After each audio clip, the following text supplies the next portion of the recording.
Nasa bahay na kami. Galing kami ng Lodenshire. Kita naman yan, no?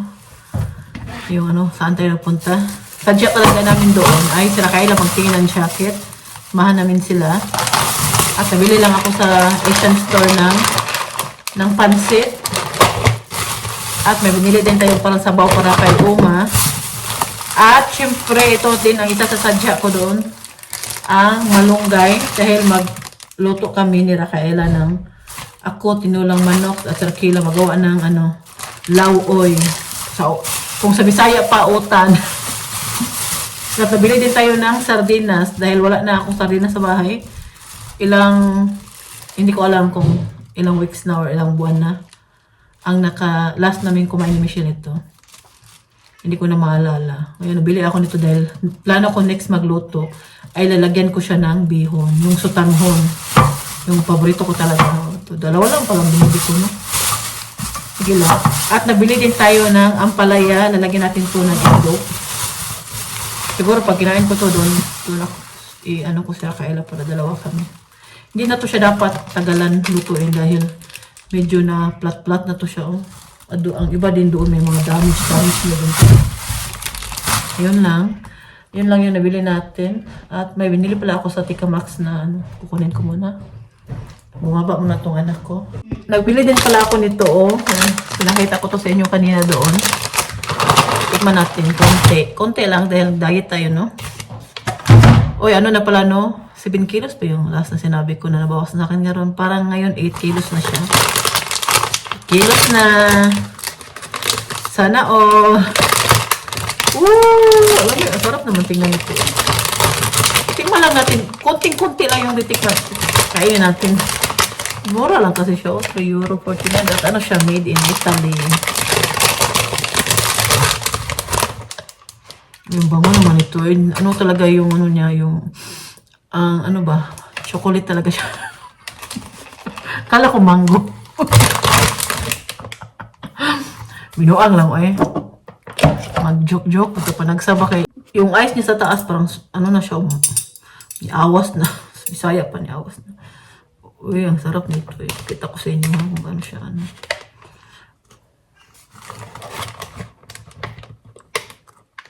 Ika muna. Box muna natin siya.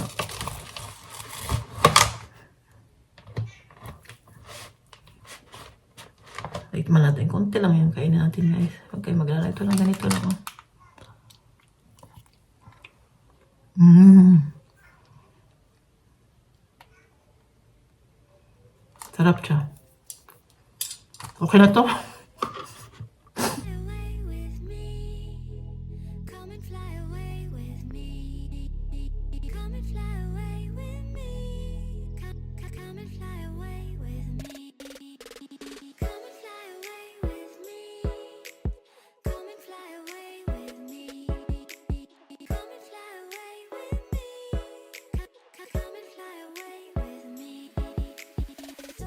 Dito tayo ngayon sa KFC. Hindi kami nagluto. Tinamad kaming magluto dahil dito ngayon sa Germany ay umuulan. Bukas pupunta na si Martin sa Poland.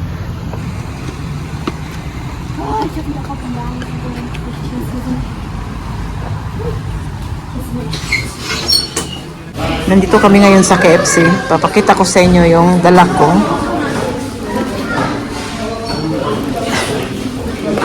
May dala po akong kanin. Tingnan po ninyo. Yun na. Huma rice is life. Dito kami ngayon sa KFC. May dala kaming rice ni Fiona. Pero konti lang to. Si Martin kasi nagyaya. Tinamad din ako magluto ngayon dahil sobrang maulan ng weather ngayon dito sa Germany. Because I am special for you. Yes, of course. Wow. Kailan pa niya binili ni Martin sa akin, no? Tataba man tayo. Di ba papayat dito, eh? Kailangan cheat day man ngayon. Sige na lang. Harap siya. Nasa bahay na po kami. Sandali lang kami doon, no? Kumain lang, uwi na agad. At kumain lang din tayo ng manok. Kasi hindi nagluto, eh. Kumain doon sa KFC. Martin kasi nagyaya ba? Ayoko sa nang lumabas ngayon dahil Tinatamad ako pag ganitong weather, no? Pag umalagi umuulan, tapos makulimlim sa labas, nakakatamad. Hindi na pala ako nagsuot ng bra, kaya ganyan-ganyan tayo, baka maklaro yung ating, ating dibdib. Wala namang maklaro. Ang lamig na ba? Pinaupo. Yan pa yung mga bote ng mga, ano ba, yung tubig na yun ba? Nag-prepare pala ako ngayon sa dadalhin ni Martin sa Poland. Bukas na po alis si Martin. Ay ngayong madaling araw na, susunduin siya dito ng kanyang workmate niya sa trabaho. Mga alas 2:30 siya kukunin dito ng madaling araw. Gusto sana ng kasama niya sa trabaho na alas 10 sila magbiyahe. Yung asawa ko ayaw niya. Mas gusto niya na maaga sila mag-start. Para naman pagdating nila doon, hindi madilim ba? May makita ko sila sa araw. Kasi dito sa Europe, no? Pag alas 5 na, ano na, makulimlim na. Parang sa Pinas na din ba? Pag ganitong panahon na magtinglamig, madali lang, ano. Hindi katulad summer na hanggang alas 10, maliwanag pa. Kaya gusto ni Martin pagdating doon, tingin-tingin mo na sila doon sa malapit. Siya nakapunta na kasi yan siya doon. Ilang beses na yun. Kaya tagal-tagal na din siya, di bumalik doon.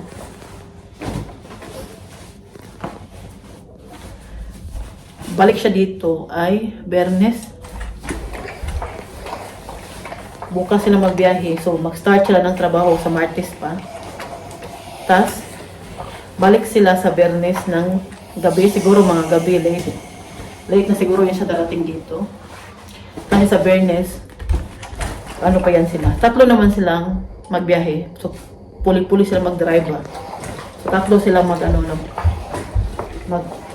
hindi talaga solo ni Martin na mag-drive papunta doon.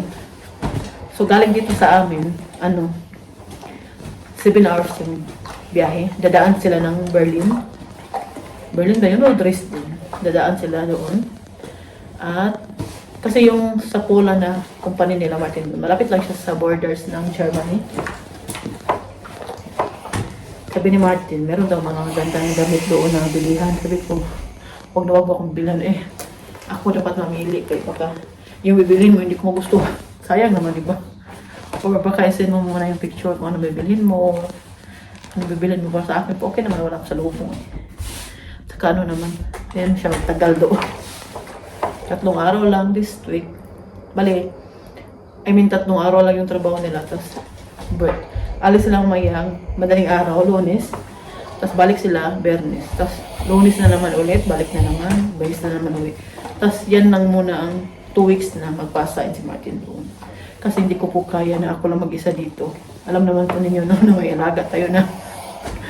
Kung hindi lang sana na ganyan si Uma ka, ngayon, alagaan, kaya ko naman. Siyempre, sabi lang ni Martin sa company na hindi niya ako pwede maiwan ng matagal. Kahit muuwi naman sila every weekend. Baka next year siya ulit papayag na. Baka next year siya ulit magpa-assign. I-assign doon. Tingnan na lang natin. Kubutin naman hindi siya, iniisip na niya yung asawa niya ba. Nakawawa din ako dito. Kasi ako po yung klase ng tao na kahit gaano po ako ka-stress, kahit gaano po ako ka-busy sa buhay ko, hindi po ako nag-disturbo ng ibang tao. Hindi ako kawas na, porque lang siguro kung super, yung, hindi naman super na, yung emergency ba. Yan, kailangan mo na ng tulong ng pamilya mo. Tulad ni Rafaela, na kung pwede siya makapunta dito, ganyan ba. Pero, pag kaya ko, hindi talaga ako nag-disturbo ng iba. Kasi alam ko na meron din sila mga sariling buhay at may mga trabaho din sila. Kaya ganyan kami ni Martin. Hanggat kaya namin, hindi kami nag-disturbo sa ibang mga family namin, mga relatives namin. Kinakaya namin lahat na kami lang. Pero yung pag minsan na may emergency na talaga, yun na kami nag-aas ng tulong. Manansyam na ako. Tingnan po ninyo, umuulan ng yelo ngayon. Nag-ano lang ba ako, nag-summer shoes lang. Pang summer kong sapatos suot ko, mas slide tayo nito. Oh, tingnan ninyo. Umuulan ng ice. Sana all. Tapon pa naman ako ng basura. Kukunin ko na si Fiona. Ay, lamig na talaga sa Germany ba? Tingnan po ninyo, oh. Dumami talaga yung ice. Yung ulan ba?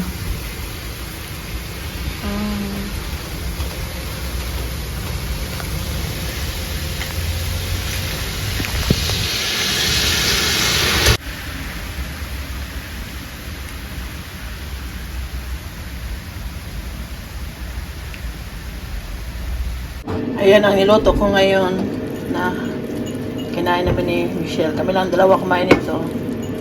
Sutangho na may sardinas. Masarap.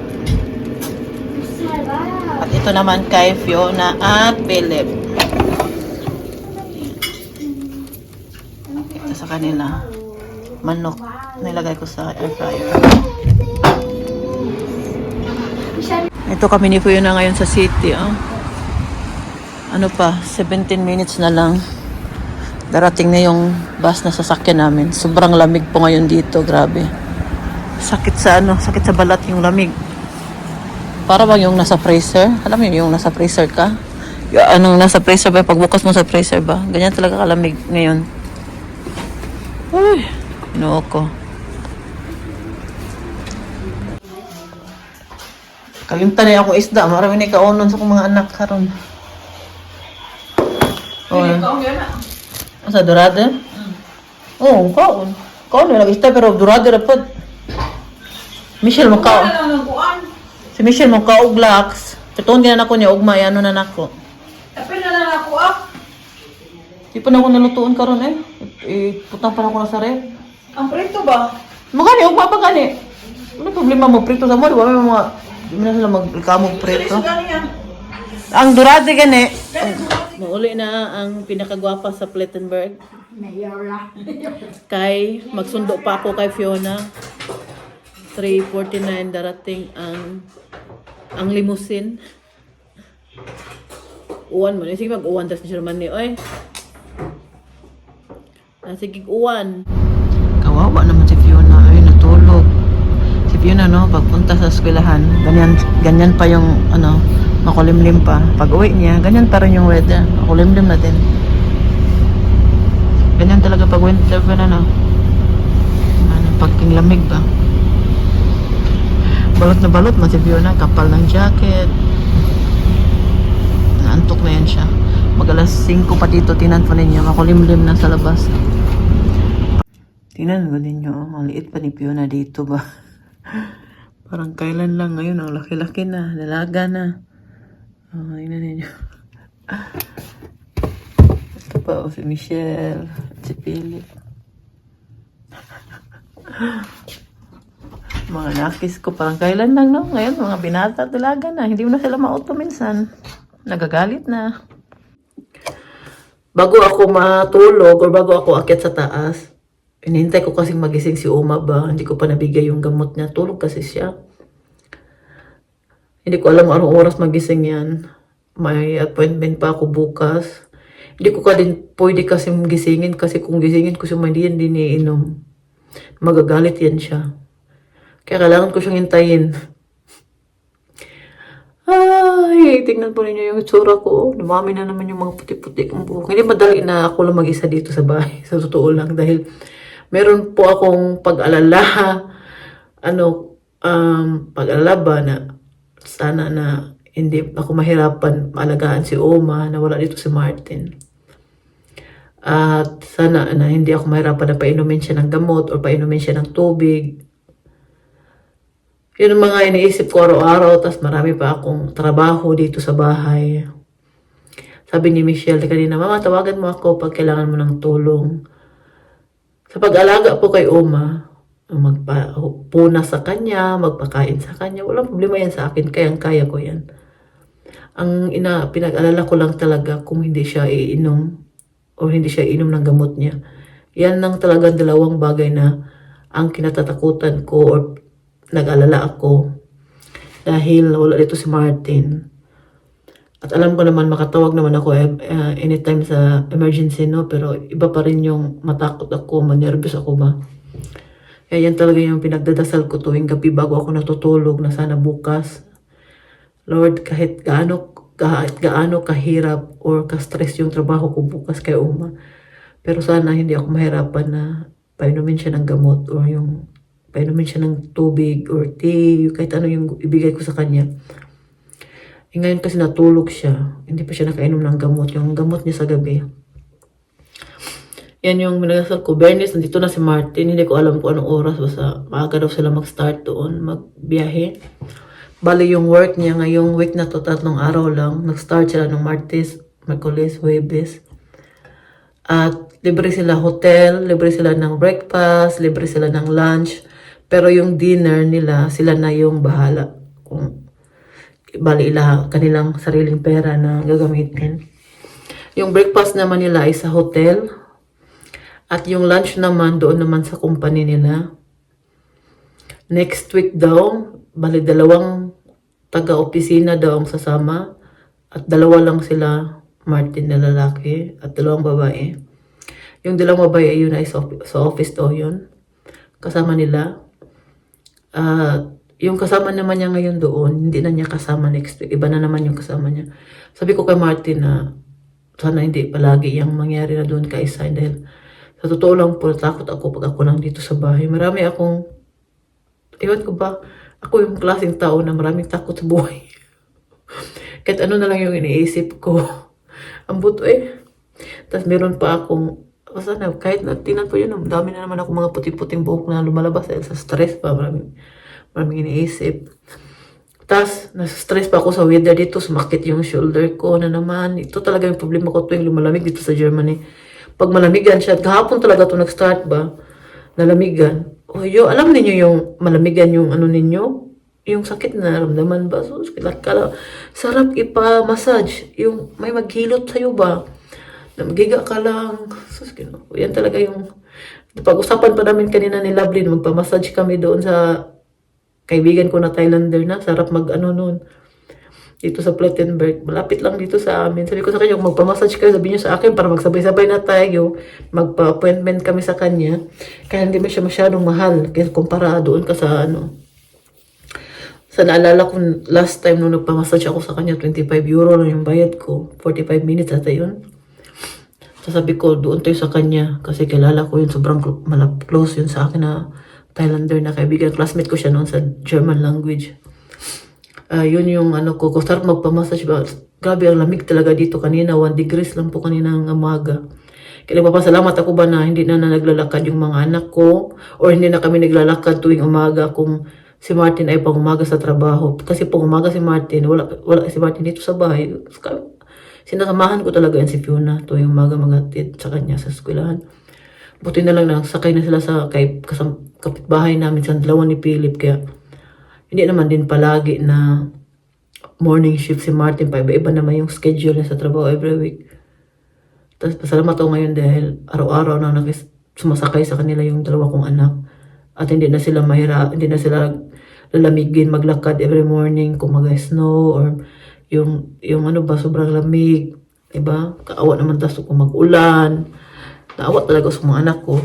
Kaya kanina naawa ako kay Fiona ba dahil pag alis dito sa bahay, makulimlim pa. Pag uwi ng bahay, mag-start na naman makulimlim sa labas. Para bang... Kasi po si Fiona, matapos yan, 4:00. Normally, matapos yung pasok ni Fiona, 1:00 lang. Meron kasi yan siyang OGS, yung opening, basta, ano siya, bali doon siya mag-assignment, doon siya kakain ng lunch, may mga activities din sila. Minsan pumupunta yan sila basta marami yan silang ginagawa. Busy yan sila doon sa kanilang, gusto namin yan para mabusy. Gusto din kasi ni Fiona. Siya yung gusto na may bayad kami yan ha. Tapos, tawag niyan, hindi ba naman yan libre? Siya naman yung gusto. Pumayag si Martin kasi dito sa bahay, no? Manood ng TV. Iba doon kasi bawal yung mga cellphone. Di pwede magdala ng cellphone yung mga bata sa eskwelahan.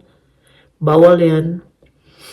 Lalo na pag elementary pa. Kung high school, pwede na magdala, pero hindi din pwede gamitin kung nasa loob ng classroom. Ay, yung buhay lang. Bakit talaga ito? Alam niyo, nagpa-massage pa ako noon, no? to sa city. Kami nang massage ako. Ang tigas-tigas naman nandito mo eh. Kaya normal nando na nakaramdam ako ng sakit. Kaya dapat daw palagi i-massage. Oh, masakit nga siya, masakit nga siya dito. Parang nagpanuhot ba? Bisaya pa panuhot. Ay, na natin to medyo mababa na tong ating usapan. Wala naman kami masyadong, hindi naman, alam naman po ninyo ako, pag ako stress sa buhay, hindi talaga ako nagbibideo. At palagi na lang, paulit-ulit yung pinapakita ko, magluto, maganyan. Gusto ko kasi mas, parang nakakahiya ba minsan ba na balik-balik, maboring kayo. Yan din ginagawa ko nila ako nagbibideo. 3 days na ata, nakalipas, last na upload ko. Pero sana hindi kayo magsawa panoorin yung mukha ko, Pasensya na po kayo ha, kasi kung may iba naman ako pakita sa inyo, pakita ko naman po sa inyo. Pero pag nasa bahay lang ako, ito bahay lang din ako, tapos kanina punta ko Garakela, hindi ako masyadong nag-video doon, dahil na-busy sa kakachika, tapos hindi naman talaga ako doon nagtagal. Umuwi din ako ng mga alas 3:30, numating ako doon mga launa. Kaya pasensya na po kayo. At tawag yan ako matutulog na dahil mag-antay pa pala ako magising si Uma Kaya pa ako bukas pa. May appointment pa ako sa dentist. Yan na lang yung last na appointment ko ngayong buwan na to. Ay, mayroon pa pala akong appointment next week, 2. Yung isa kong appointment ay, yun naman magpapadicure ako dahil 7 weeks na. Yan yung may appointment pa pala 2 next week. Yan ata ang last na appointment ngayong buwan na to. At next month ulit, titingnan natin kung anong mga bagong appointment. Ay, matulog na tayo tataod. Ay, sobrang pagod na. Na natin to ha. Maraming salamat po sa iyong panonood. At walang sawang suporta po sa akin. Mag-iingat po kayo palagi. Bye-bye. Ciao. Good night.